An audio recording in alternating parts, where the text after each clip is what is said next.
पण वडिलांनी ठरवलेलं होतं की काही सण समारंभ आपण आपल्या गावीच साजरे करायचे. पोरांची आणि गावातल्या जुन्या माणसांची ओळख पाळख राहिली पाहिजे. आम्ही ठरवलं होतं की दर दिवाळीला गावाकडे जायचं आणि दिवाळी साजरी करायची. आम्ही दिवाळीची वाट बघायचो कधी गावाकडे जायला मिळतं. आणि आम्ही जेवढी आतुरतेनं वाट बघायचो ना, तितक्याच आतुरतेनं माझी आजी पण माझी वाट बघायची. आम्ही आलो की आजी अशी उमऱ्यातच असायची. पटकन जवळ घ्यायची, बोटं मोडायची, तिचे ओठ गालावर लावायची, मजा वाटायची. आमच्या आजीचं नाव म्हटलं सीताबाई. तसं तिचं माहेर मोठं होतं, पण इकडं आली आणि या सगळ्या माणसांच्या गर्दीत आजी म्हातारी होऊन गेली. नऊवारी लुगडं घालायची, चुळीला गाठ मारलेली असायची, कपाळावरती भलं मोठं कुंकू असायचं आणि कमरेला पिशवी खोवलेली असायची. वर्षभरात ₹2 करत करत 100-200 रुपये तिच्या गाठीला जुडलेले असायचे. आणि दिवाळीला आम्ही आलो की आमच्या सगळ्या नातवांमध्ये ₹2 ते वाटून टाकायची. माझ्या दृष्टीनं म्हटलं, तुकतुकीत चेहऱ्याची वर्षभरातली सगळी दौलत नातवांमध्ये वाटून टाकणारी आजी म्हणजे जगातली सगळ्यात श्रीमंत बाई होती. आम्हा नातवांना आजीच्या नुसता नजरेचा धाक असायचा आणि तितकीच प्रेमळ. पण आजीला मात्र आजोबांचा धाक होता. आजोबा फारशा आजीसोबत बोलायचेच नाहीत. एकदा तर तांब्याला हात लागला आणि पाणी असं ताटात कलंडलं. 4 चौघात आजीचा अपमान केला आजोबांनी. मग मात्र मी आजोबांना एकदा म्हटलं, आजोबा आजीला असं 4 चौघात बोलत जाऊ नका. झालं रे बाबा, आता चुकलं. मग मी आजोबांना म्हटलं, असं मला चुकलं म्हणायचं नाही, आजीला सॉरी म्हणा. आजोबांना सॉरी म्हणजे काय हेच माहीत नव्हतं. कदाचित म्हणूनच ते माझ्या सांगण्यावरून आजीला सॉरी म्हटले आणि नंतर मी आजीला सांगितलं, सॉरी म्हणजे चुकलं, माफ करा असा अर्थ होतो. तेव्हा आजी म्हणली, बाबा असलं कशाला काय सांगतो म्हाताऱ्याला. हे जर त्यांना कळलं ना की मी म्हातारीची माफी मागितली, परत दुसरं काहीतरी नवीन प्रकरण सुरू होईल. मजा होती हो सगळ्या गोष्टींमध्ये. आणि काय सांगायचं, आम्ही सगळी नातवंड जेव्हा तिथे जमायचो ना, अंगणामध्ये मोठा तळवट टाकायचा आणि आजीसोबत त्या तळवटावरती झोपायचं. आता गावाकडं उशा होत्या किती, 4-6 उशा असायच्या आणि बहुतांशी मग ज्याच्या मनगटात रग आहे ना त्याला ती उशी मिळायची. मी सगळ्यात लहान, माझ्या वाट्याला उशी कधी आली नाही म्हणून मी कोपऱ्यात जाऊन रडत बसायचो. आजी यायची, उचलायची, जवळ घेऊन बसायची. माझं नशीब इतकं थोर म्हटला, बाकीच्या पोरांना कापसाच्या उशा मिळाल्या, मला मात्र झोपायला आजीचा हात मिळत राहिला. आजीच्या हातावरती डोकं ठेवून मी झोपायचो. मग आजीला म्हणायचो, आजी सगळी पोरं झोपली, मला गोष्ट सांग की. माझ्या आजीनं मला किती गोष्टी सांगितल्या.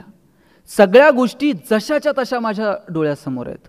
आजीनं सांगितलेल्या गोष्टी कोणत्या?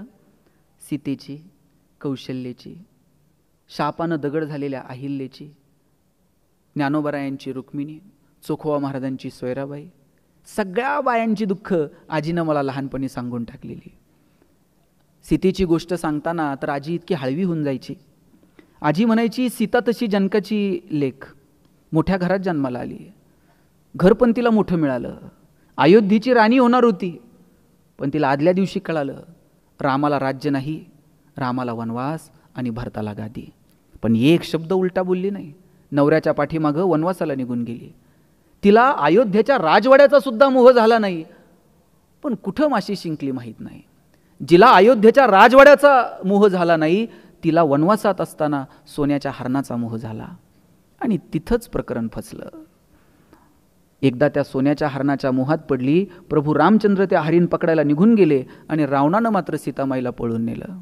आजी म्हणायची, राजवाड्याचा मोह झाला नाही, पण हरणाचा मोह झाला.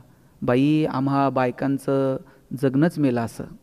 कशाचा हट्ट धरायचा नाही, आणि कशाचा हट्ट धरलाच आणि काही चुकलं, झालं, आला वनवास वाट्याला.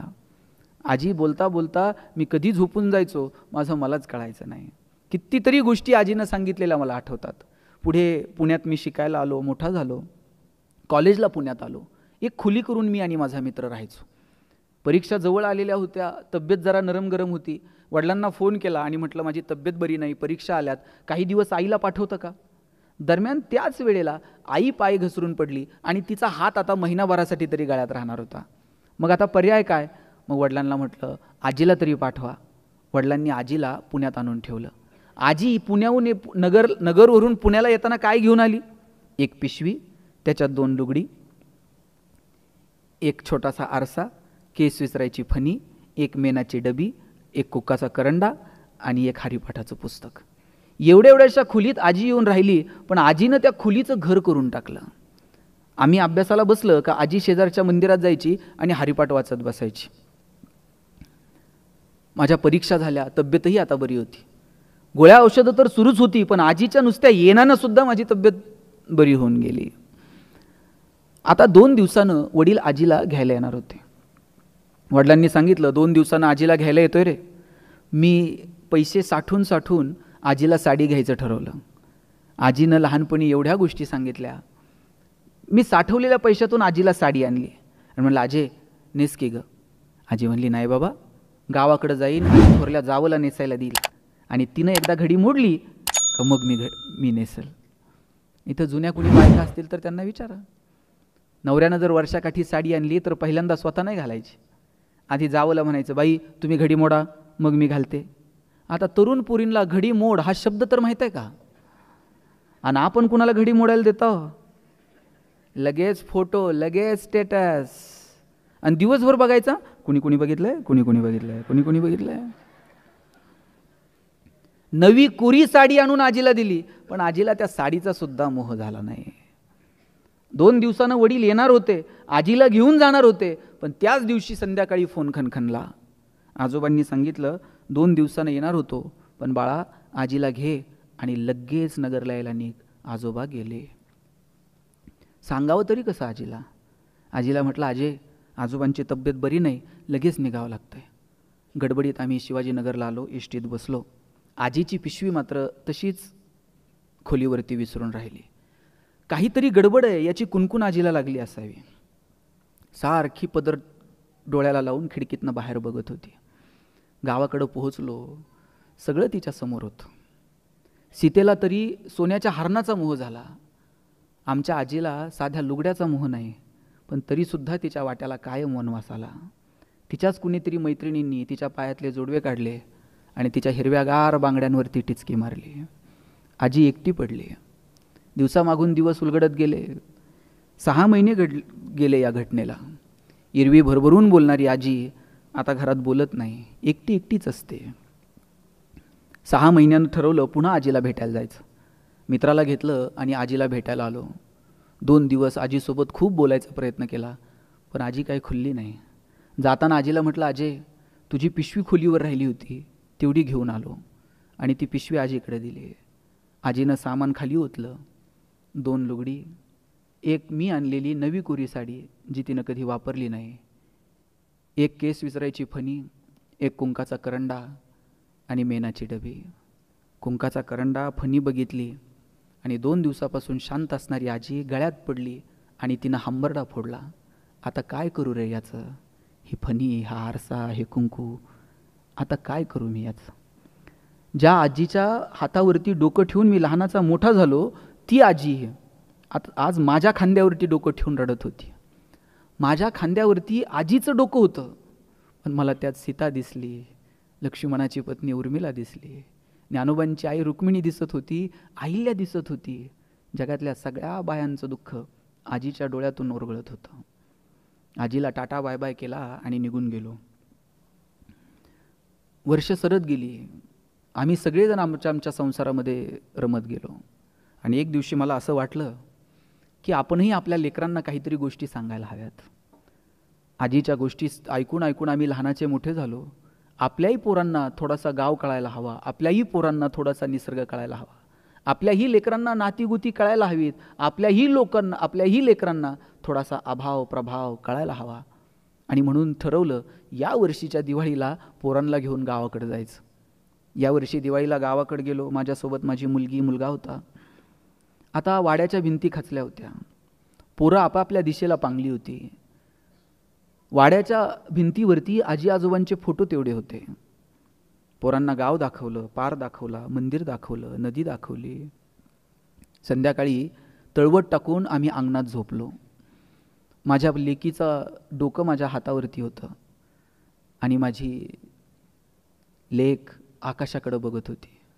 आता तळवट मोठा होता, उषा अनेक होत्या, पण त्या उशांवरती डोकं ठेवायला आता डोकी उरली नव्हती. माझ्या पोरीनं मला विचारलं, बाबा एक गोष्ट सांगशील? आणि तेव्हा मी माझ्या लेकीला गोष्ट सांगितली माझ्या आजीची, माझ्या सीताबाईची. ह्या गोष्टी पोरांना सांगायला हव्यात. आमची आजी अशी होती, आमचे बाबा असे होते, आमचे काका असे होते. तुम्ही बघा, आपल्याकडं म्हण होती, आई मरो आणि मावशी उरो. मावशीचं प्रेम होतं की नाही? मावशी हट्ट पुरवत होती. साहेब, पोरं वडिलांना काही मागायला घाबरायची, मग बापाला म्हणायचं. ते बापाला म्हणायला घाबरायची, मग चुलत्याला म्हणायचं, दादा जरा मला ते आणताल का, नाना मला हे घेऊन याल का. मग चुलत्यांना हट्ट पूर्ण करायचे. आता ही शेवटची पिढी आहे ज्यांच्याकडे मावशी आणि काका शिल्लक आहे. आता एकच मुलगा आणि एकच मुलगी आहे. बरं, काळाची गरज आहे, पण एक मुलगा एक मुलगी. आता मावशी आहे का, आता काका आहे का? ज्यांच्याकडे आहेत त्यांना जपा. ही नाती परत नाहीत. आई वडील बहीण भाऊ.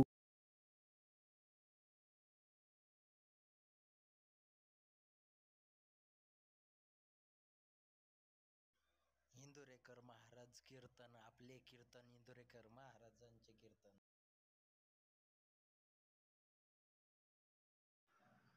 असेच नवनवीन व्हिडिओ पाहण्यासाठी आपल्या चॅनलला सबस्क्राईब करा.